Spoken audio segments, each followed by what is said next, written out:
recipe standardization or standardized recipe or standardizing a recipe is meaning a set of rules and procedures on how to do a certain recipe or dish. Right? From recipe name, yield, equipment list, procedures, lahat natin nakalista. Why do we use recipe standardization? Alright, we use standardized recipe, especially for in a restaurant having several branches, to maintain the quality. Okay, maintain quality in a sense that, for example, you're eating here at Jollibee Lacson. Dapat same amount of chicken, same weight ng chicken, same here as Jollibee Asturias, right?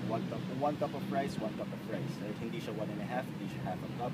It's 1 cup of rice. I mean about 10 grams or 10 ml of gravy, right? 100 grams of chicken, standard breading procedure nila lahat. Are you applying it to your work? Yeah, of course. We apply it, especially sa Cafe Mary Grace. At Cafe Mary Grace kasi we have about 13 branches. Right? We apply it kasi we want to maintain the quality of our food. For example, you guys are living here in UST. For example, let's just put it this way. My Cafe Mary Grace is sa SM Salasa, for example. And then my Cafe Mary Grace in Trinoma. We want pag kumain kayo sa SM Manila, same taste pa rin as sa may Trinoma branch. Diba? I mean, you're eating your carbonara, same lasa, same itsura, same texture ng pasta, same yung amount of parmesan cheese. Pag punta nyo sa Trinoma, gusto nyo yung madadatnan nyo ganun pa rin. Okay? Who do the recipe standardization? Usually recipe standardization is usually done by the R&D chefs. Right? Before they roll it out, I mean rolling out the new menu or what we call it in the industry. I mean, bago tayo maglatag ng bagong menu, bago kami maglatag ng bagong menu sa kusina, bago namin ipalabas sa kusina, ginagawa ng R&D chefs.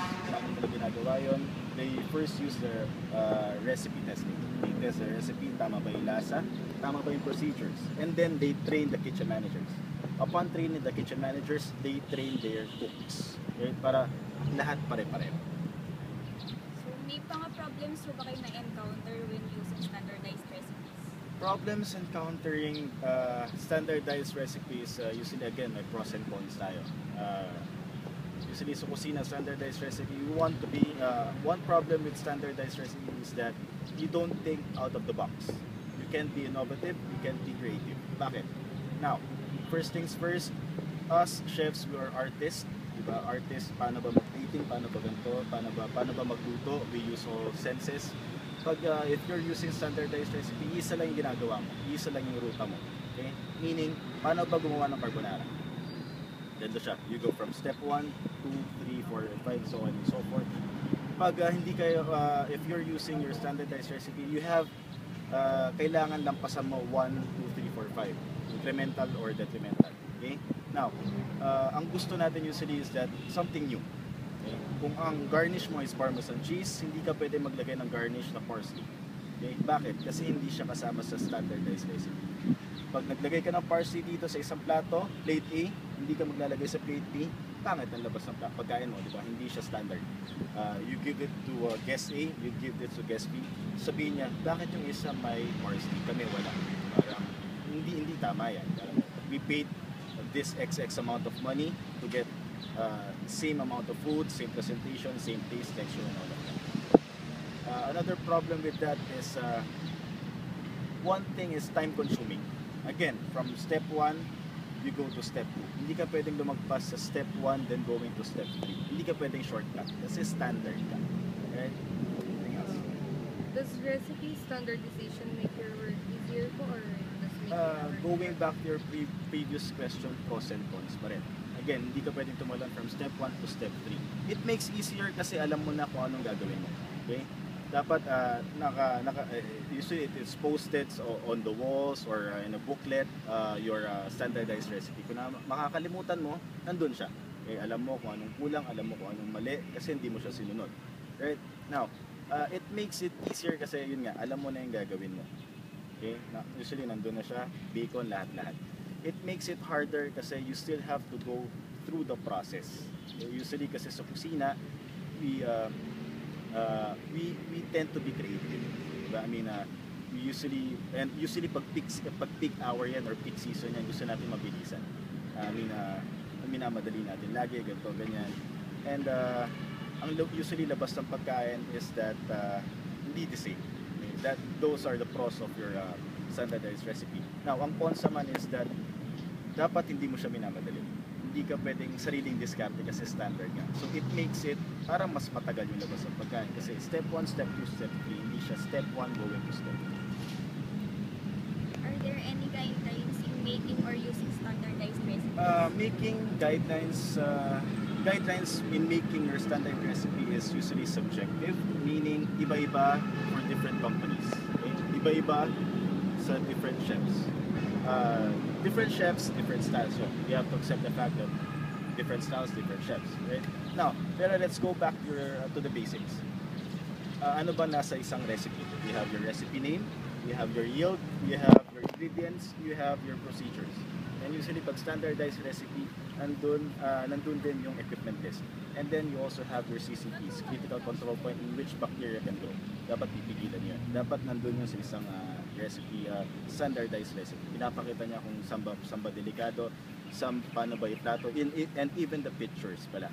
Dapat nandun din. Pag nakalimutan mo paano ba yung plating ito, ito. You have the picture, you have to plate it that way. Are there new improvements or ways in doing recipe standardization? Improvements in a standardized recipe is that usually improvements are done quarterly. I mean, 4 times a year or semi-annually or annually. Usually we meet up every month. We meet up with our cooks or with the chefs, with the staff. Right, brainstorming tayo.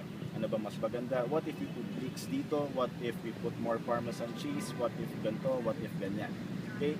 Now, those are the how we improve our standardized recipe. Garnish ba? Mas maganda ba yung ganito? Dadagdagan ba natin yung portion niya? Babawasan ba natin for us to make more profit? Or dadagdagan ba natin para to meet the customer satisfaction? And usually, we improve our standardized recipe pag may bagong equipment na lumalabas. For example, before, we used the clay oven. If you want it traditional, you use the clay oven. If you want it mas mabilis, new trends and technologies within the industry, you use convection oven or the rational oven or the rotisserie or the salamander. Usually, binabase natin on how we prepare it. Bagong equipment, bagong rules and regulations, bagong procedures kung paano gawin. So that's how we improve our standardized recipe.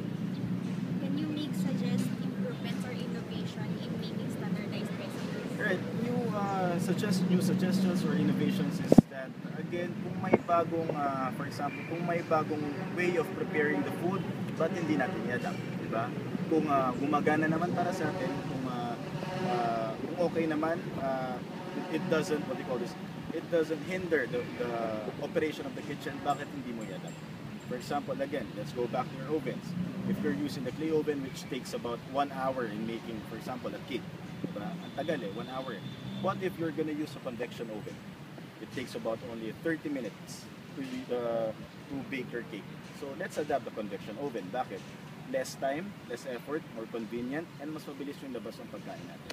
And productivity-wise, mas magiging productive tayo kasi within a 30-minute interval, nalalabasan natin yung pagkain. Unlike your clay oven, usually 1 hour or so on and so forth. So, Chef, we have here an example of a recipe standardized. Right, standardized recipe, usually So, for example, for this you- one, okay, the fried rice, where's the other one? Right, this is in the ingredients. Okay. This one, yan. As you can see, fried rice, this is the recipe name. Okay? Usually meron dyan yung yield. Okay? For ilang packs ba? Okay? Good for 2 portions ba? This recipe is good for 2 portions, one person, alright? O 1 portion lang siya. Alright? As you can see the ingredient list, and usually meron dito nasa gitna siya or dito sa may baba, equipment list. You have your saute pan, you have your wok, you have your slotted spoon or solid spoon, wooden spoon, right? Measuring cups, right? And as you can see the CCPs here, critical control point, ito siya. Okay? That is where bacteria can grow. So pipigilan natin yan. All in all, this kind of recipe, standardized recipe is a little bit in detail. Again, medyo kulang pa rin siya.